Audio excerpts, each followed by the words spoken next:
everybody. Hope you had a great week. And let's go ahead and talk about my top 10 FOC comic picks for Final Order Cutoff due this Monday, February 19th, 2024. There isn't anything from DC, so we don't have to worry about those. And without further ado, let's get started.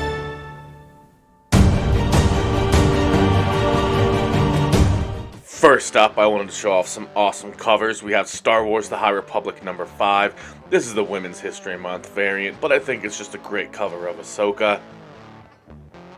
And next up is Resurrection of Magneto number 3. This is the X-Men 97 Magneto action figure variant, which we got that trailer released earlier this week.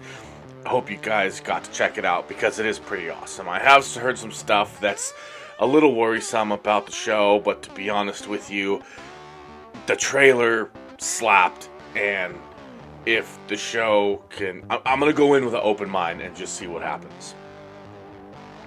But here we go. At number 10, we have Amazing Spider-Man number 254, the Facsimile Edition.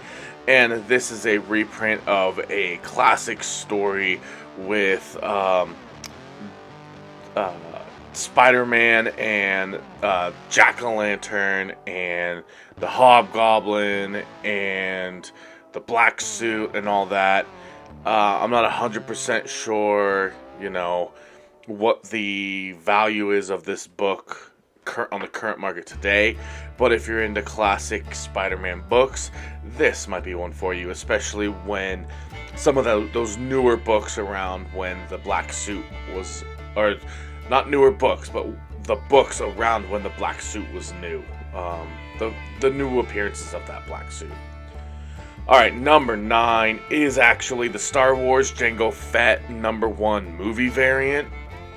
And it is, the photo variant. These used to be a 1 for 10, but this one looks like it's just a regular variant of Jango Fett. And it is Jango Fett number 1. It's the first issue on an ongoing series of, a character that we all love. Portrayed by Tamara Morrison in the shows and movies. And, well, not shows, because Boba Fett is the show I was thinking of. But anyway, and, if he does any of the Comic-Cons or anything like that, you can probably go ahead and try to get a signature on this, making this a little bit more valuable. And at number 8, we have Ghostbusters Back in Town number 1. This is actually pretty cool. It's, this is not the final art for the cover, but it looks like it's related to the movie. And I don't know if it's in... Okay, so it says a year and a half after the events of Ghostbusters Afterlife. So I'm guessing it's before the events of the new movie as well. But I'm not quite sure. So, Ghostbusters... okay, installment of the all-new series that bridges the gap between Afterlife and the upcoming sequel. So, yeah, it is in between. And it actually says that it bridges the gap, so there may be some things that happen in this book. I don't necessarily love when they do that, where there's things that happen, quote, off-screen, that they reference in a sequel, about something from, like, a movie, and then there's a sequel, and they go, well, this happened, in between movies, off-screen or whatever. At least you might, can kind of get it in the book form, and it's not just you're never gonna get it, somehow Palpatine returned. But I'm totally over that, and I'm not at all upset. And I'm just gonna move on with this list like I've moved on with my life since the horror that was the Star Wars sequel trilogy, especially the abomination of The Last Jedi and just the Rise of Skywalker. Alright, so anyways, let's move on to number 7, please. Thank you. X-Men Forever, number 1. This is written by Karen Gillan, which is actually pretty cool. So this is talks about how it's the haunted House of X, right? But this one is actually, it's a 4-issue limited series, but it ties into the fall of the House of X and the rise of the Powers of 10. And this, I really like, I wish they would just come out with X-Men in the movies already, right? Because we have Hoxpox, we have all these other X-Men things coming out, and are they just going to follow that storyline, add some of those characters from those runs, the new looks or whatever, into the MCU? If so, these books could be worth something, but if not, these books are probably not going to be worth that much. To be honest with you, the Hoxpox was really good. I actually have the whole run of both of those. It's 20 books, whatever it costs, and so I have all of them. Or is it 20? Were they 10 books each? They might have been only like 6 each, actually, now that I think about it. But anyway, so I haven't read anything beyond them, so I don't know how the Fall of the House of 10 is, or the House of 10 or the Powers of X. Like the Fall of the House of 10 and the Rise of the Powers of X. Sorry, I'm not sure how good those runs are. So if you know, let me know if it's worth it. I like Hoxpox. If it's worth it to read the spin-offs and tie-ins, let me know. But in the meantime, let's move along to number 6. And that is a facsimile, is Marvel's Secret Wars by Jim Shooter. Marvel Secret Wars number 4. We're getting there. We're getting close to.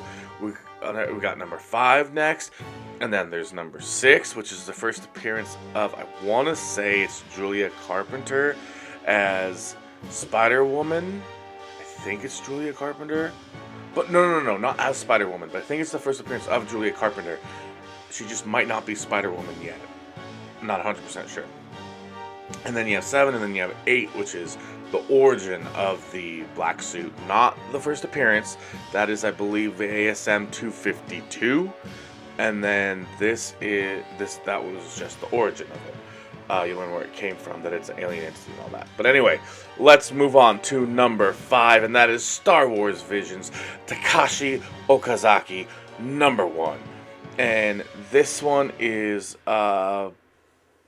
it's, the Ronin storyline from the popular Star Wars series. This has been in so many different lists that I've covered. Like, when is this book going to actually come out? Kind of annoying. I wish it would just come out already. Let's move along to number 4, and that is Web of Spider-Man, number 1. This one, it's an $8 price point, right? However, I think it is kind of worth it. It is just a one-shot, but it lays out the groundwork for all of 2024 going into the beginning of 2025, and it's got all a bunch of it, not, I won't say all, but it's more like a teaser of what stories they have planned across all of, several Spider-Man titles, and a lot of events that they have that are going to happen this year and going into next year. I know Star Wars had one as well recently that just came out. I think that one came out in January, I want to say.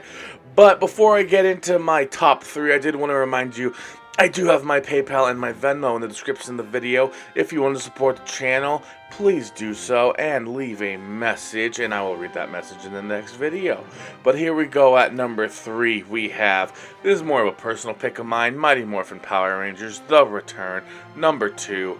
Okay, so this is a beautiful cover, right? Normally this would have just been the cover, but look who's writing it. Amy Jo freaking Johnson. For those of you who don't remember, Amy Jo, or weren't alive, based on who I'm seeing or in my demographics, Amy Jo Johnson was the original Pink Ranger from the 90s series. If you were a kid, it was either Tiffany Amber Thiessen from Saved by the Bell, or it was Amy Jo Johnson from the Pink Ranger from Power Rangers. So, alright. So, anyway, she was also in the movie Suzy Q, where I think she played a dead high schooler who, I think it might have even been a Disney movie, where she got killed in a car crash on the way to prom or something. And then she was a ghost and goes to prom with some, modern guy. But anyway, let's just move along to number 2, and we have Fantastic Four, number 18. This one I just recently put on here because I did actually see, I Economics and Comics do his show today, or I was listening to it as I was, just doing chores, and he mentioned something that I'll talk about, why this wasn't on before when I get to the next book. But this talks about how there's an invisible asteroid threatening all of life on Earth, and there's an all-new shield. And it talks about the secret of Franklin Richards. So we have Franklin Richards, and then who has been an immortal, a god, an omega, a prince, a pauper, a pirate, a poet. Frank Sinatra reference there. Although I guess back in that, it could be like anyone performing it. They usually didn't write their own songs. But the Frank Sinatra version of That's Life is the one that I know. But anyway, this has an all-new shield as well. So, but the reason why this wasn't on my list is because this comes out March 20th, right? And I made the mistake of when I was checking out the FOC, my number one is Deadpool number 1.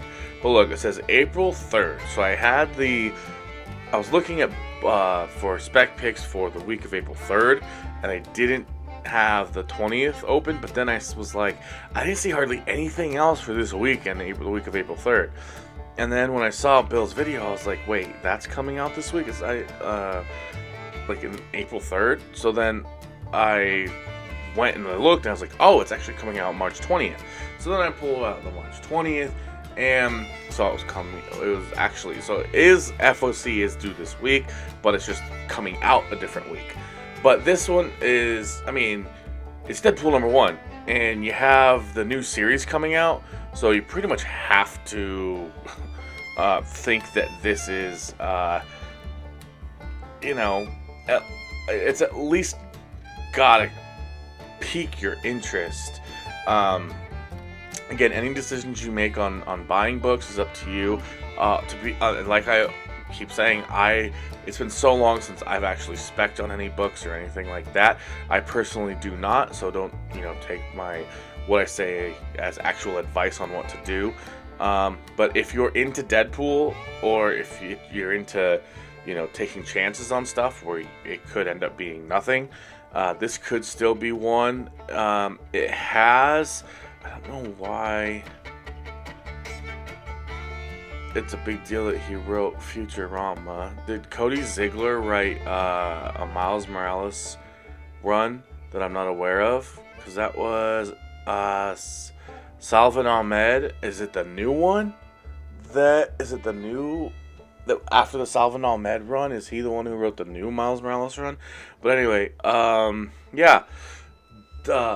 it's the number 1 for the Deadpool with the movie coming out. It has the first appearance of Death Grip, who is a villain, and that one, who knows if that villain is going to end up in the movie? They could not. We don't know. That's why it's always a gamble, and I say, do what you think, what you want with your money. Don't let anyone tell you what to do, what to get, what to not get.